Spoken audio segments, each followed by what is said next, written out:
বাড়ির মধ্যেই অস্ত্র ছিল মজুত এবং সেই বিপুল পরিমাণ অস্ত্র ইতিমধ্যে উদ্ধার হলো। এখনো পর্যন্ত যে ছবিটা আমরা যে সকাল থেকে দেখতে পাচ্ছি যে বিশেষত নিরাপত্তা ব্যবস্থা সেই রকম ভাবে কিন্তু এই মুহূর্তে নজরে আসছেন। এমনকি রাজ্য পুলিশের একজন কনস্টেবল সেখানে থাকার কথা ছিল, কিন্তু তারও কোনো টিকি পাওয়া যাচ্ছে না।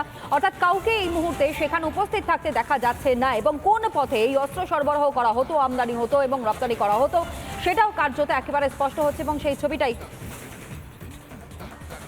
ছবিটাই কিন্তু আপনাদের সামনে আমরা তুলে ধরছি। দেখতেই পাচ্ছেন গতকালের ছবি এবং ঠিক তার পাশাপাশি আজ সকালের ছবিটাও আপনারা দেখছেন, যেখানে কার্যত গতকাল যে মহরণ আমরা দেখেছি শুধুমাত্র উত্তরবঙ্গ যে নির্বাচন ছিল এবং সেই নির্বাচনের প্রাক্কালে দাঁড়িয়ে যে ছবিটা আমরা দেখতে পেয়েছি নজরে পড়েছে, তার ঠিক পর দক্ষিণবঙ্গ যেন খবরের শিরোনামে চলে আসে এই সন্দেশখালীকে কেন্দ্র করে। সন্দেশখালী যে বাড়িটাকে কেন্দ্র করে এত রহস্য, সেই বাড়ির মেঝে খুঁড়েই সেখান থেকে বিপুল পরিমাণ অস্ত্র উদ্ধার করা হয় আবু তালেব মোল্লা। এবং সেই আবু তালেব মোল্লা শাহজাহান ঘনিষ্ঠ, শাহজাহানের প্রচুর নথি এখান থেকে পাওয়া যায়। এমনকি তার বন্ধুকে যে লাইসেন্স, অর্থাৎ অস্ত্র রাখতে গেলে যে লাইসেন্সের প্রয়োজন সেটা পর্যন্ত এই বাড়ি থেকে উদ্ধার করা হয়েছে। এবং তাই নয়, তারই সঙ্গে প্রচুর পরিমাণে বোমা, বিদেশি অস্ত্র, পিস্তল, এত কিছু সেখানে কি করে আসলো সেটা নিয়েও কার্যত প্রশ্ন। এবং বিদেশে থেকেও মূলত আমদানি রপ্তানি করা হতো এই অস্ত্র। কিভাবে আসতো, কোন পথে আসতো এবং সবটাই গ্রাফিক্যালি আপনাদের সামনে আমরা তুলে ধরবার চেষ্টা করব। দেখতেই পাচ্ছেন একেবারে ডিপ এরিয়ায় সন্দেশখালী এবং এই সন্দেশখালীতেই কার্যত অস্ত্র মজুত করে রাখা হয়েছিল। কোন কোন পথে এই অস্ত্র আসতো, কোথায় যেত একবার আপনাদেরকে দেখাই। একেবারে যেভাবে কন্টিনিউ করছি দেখতেই পাচ্ছেন রায়মঙ্গল নদী এবং সেই নদী পথটাকেই কার্যত সেফ জোন হিসাবে কিন্তু বেছে নিয়েছিল এই শাহজাহান বাহিনী এবং এই নদী পথেই যেত অস্ত্র। অন্যদিকে আগরহাটি হয়ে একেবারে সোজা সেটি বাংলাদেশ, অর্থাৎ যোগ সূত্রটা কোন জায়গায় রয়েছে একেবারে স্পষ্ট। নদী পথেই মূলত এই অস্ত্র আমদানি রপ্তানি হতো, সরবরাহ করা হতো চোখে ধুলো দিয়ে। এবং সেই ছবিটাই কার্যত আপনাদের সামনে আমরা তুলে ধরছি। দেখতেই পাচ্ছেন একবারে গ্রাফিক্যালি প্রেজেন্টেশনের মধ্য দিয়ে যাতে আরও স্পষ্ট হয় বুঝতে। এবং একই সঙ্গে সন্দেশখালী যেই দ্বীপ এলাকা, সেই সন্দেশখালীতে কিভাবে অস্ত্র মজুত করা হয়েছিল সেই বাড়িতে এবং উদ্দেশ্য কী ছিল, নির্বাচনকে কেন্দ্র করে বিশেষভাবে এই অস্ত্র মজুত করা হয়েছিল। আরও একটা গ্রাফিক্যালি আপনাদের সামনে প্রেজেন্টেশন আমরা তুলে ধরবি। এবং আপনারা জানেন যে গতকাল যে ছবিটা আমরা দেখিয়েছি, যে রোবটের ছবি, অর্থাৎ রিমোট চালিত যে রোবট, সেই ছবিটা দেখতেই পাচ্ছেন। 6টি পায়া, 6টি চাকার উপরে ভর করে কালো রঙের এই রোবট এবং তার ধীরে ধীরে এগিয়ে চলেছে। এটা হয়তো আমরা সিনেমাতে দেখেছি, কিন্তু বাস্তবে সেই ছবি গতকাল আমরা দেখেছি এই সন্দেশখালীতে। দক্ষ এর নাম, দক্ষর দক্ষতা কতটা সেটাই একবার আপনাদের সামনে আমরা গ্রাফিক্যালি তুলে ধরছি। দেখতেই পাচ্ছেন ডিআরডিও তৈরি সন্ত্রাস দমনকারী এই রোবট, অত্যাধুনিক প্রযুক্তিতে তৈরি এই রোবট অস্ত্র বিস্ফোরক খুঁজতে সক্ষম। গতকাল সেই ছবিও কিন্তু এই রোবটের মধ্য দিয়ে আমরা দেখেছি। দেখতে একেবারে ছোটোখাটো একটা চাঙ্কের মতো এবং একই সঙ্গে আপনাদেরকে জানাই দূর থেকে নিয়ন্ত্রণ করা যায় এর মধ্য দিয়ে এবং একই সঙ্গে স্ক্যানার আছে, এক্সরেও আছে এইটুখানি ছোট্ট একটি যন্ত্রের মধ্যে। বোমা অস্ত্র নিষ্ক্রিয় করতে সক্ষম এই রোবট, যার নাম দক্ষ। কতটা দক্ষ সেটাই আপনাদের সামনে তুলে ধরছি। প্রয়োজনে সিঁড়িও চড়তে পারে এই রোবট। দক্ষর লক্ষ্যবস্তু, অর্থাৎ এটা অত্যন্ত পয়েন্ট একখানা ভেরিফাই করছে, অর্থাৎ এর লক্ষ্যবস্তু যাতে দূর থেকে, অনেকটা দূর থেকে লক্ষ্যবস্তু তার কিন্তু 3D স্ক্যান ছবি তুলতে পারে এই দক্ষ, অর্থাৎ এই রিমোট চালিত রোবট। যেই রোবটের ছবি গতকাল আমরা দেখেছি এবং তারপরেই কার্যত কোথাও গিয়ে একটা ভয়, একটা আতঙ্ক কাজ করেছে, কারণ এই রকম ছবি কিন্তু এ যাবৎকালে আমরা কেউ দেখিনি। অগ্নিমিত্রা পল তিনি কি বলছেন সন্দেশখালীর এই অস্ত্র উদ্ধারের ঘটনাকে কেন্দ্র করে, তার কি প্রতিক্রিয়া শোনাই।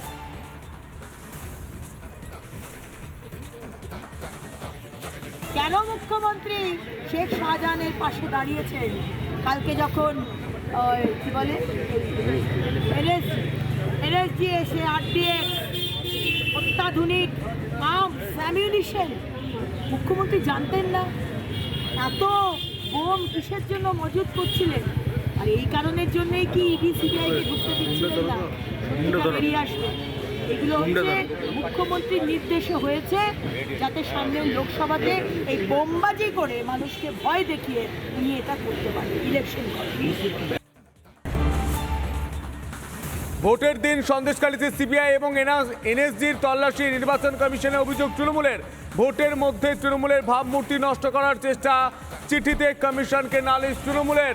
এই মুহূর্তে যে ব্রেকিং উঠে আসছে, নির্বাচন কমিশনে অভিযোগ জানাচ্ছে তৃণমূলের দাবি ভোটের দিন সন্দেশখালীতে সিবিআই এবং এনএসজির তল্লাশিতে তৃণমূলের ভাবমূর্তি নষ্ট হয়েছে, ভোটের মধ্যে তৃণমূলের ভাবমূর্তি নষ্ট করার চেষ্টা হয়েছে,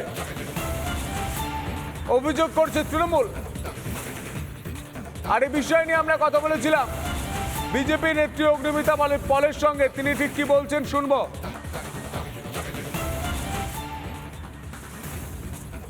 তাদের লজ্জা করে না যে আজকে বলা হচ্ছে সন্দেশখালী সাজানো ঘটনা। সাজানো ঘটনাই করতে চেয়েছিলেন, আসলে করতে পারেননি, সত্যিটা বেরিয়ে গেছে। বারবার সন্দেশখালীর মা বোনেরা পুলিশের কাছে গেছিল তাদের অত্যাচারের কথা জানাতে, যে শেখ শাহজাহান আর তাদের গুন্ডারা তাদের রাতের পর রাত ধর্ষণ করছে, অত্যাচার করছে, কিন্তু মমতা ব্যানার্জির পুলিশ সেই কমপ্লেন নাই।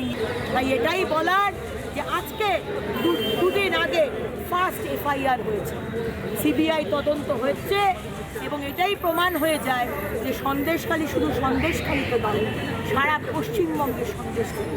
আর আমরা তো দেখতে পাচ্ছি কেন মুখ্যমন্ত্রী শেখ শাহজাহানের পাশে দাঁড়িয়েছেন। কালকে যখন এনএসজি এসে আরডিএক্স অত্যাধুনিক আর্মস অ্যামিউনিশন, মুখ্যমন্ত্রী জানতেন না? এত বোম কিসের জন্য মজুত করছিলেন? আর এই কারণের জন্যই কি ইডি সিবিআইকে ঢুকতে দিচ্ছিলেন না? সত্যিটা বেরিয়ে আসবে। এগুলো হচ্ছে মুখ্যমন্ত্রীর নির্দেশে হয়েছে, যাতে সামনের লোকসভাতে এই বোমবাজি করে মানুষকে ভয় দেখিয়ে নিয়ে এটা করতে পারে, ইলেকশন করে। যে খবরে নজর রাখতে হচ্ছে ফের কুকথার রাজনীতি, শাসকের বিজেপিকে কেউটে সাপ বলে কটাক্ষ বাসন্তীর বিধায়ক শ্যামল মণ্ডলের। ভোট প্রচারে বিরোধীদের নিশানা, বিজেপি প্রার্থীকে ঘেরাওয়ের নিদান দিয়েছেন বিধায়ক লাভলি মৈত্র। এবং এই যে শ্যামল মণ্ডল, তিনি ঠিক কি বলেছেন শুনবো। সবচেয়ে ভারতবর্ষের মানুষের বড় শত্রু, বাংলার বড় শত্রু হচ্ছে বিজেপি। আপনারা কি তৈরি থাকবেন?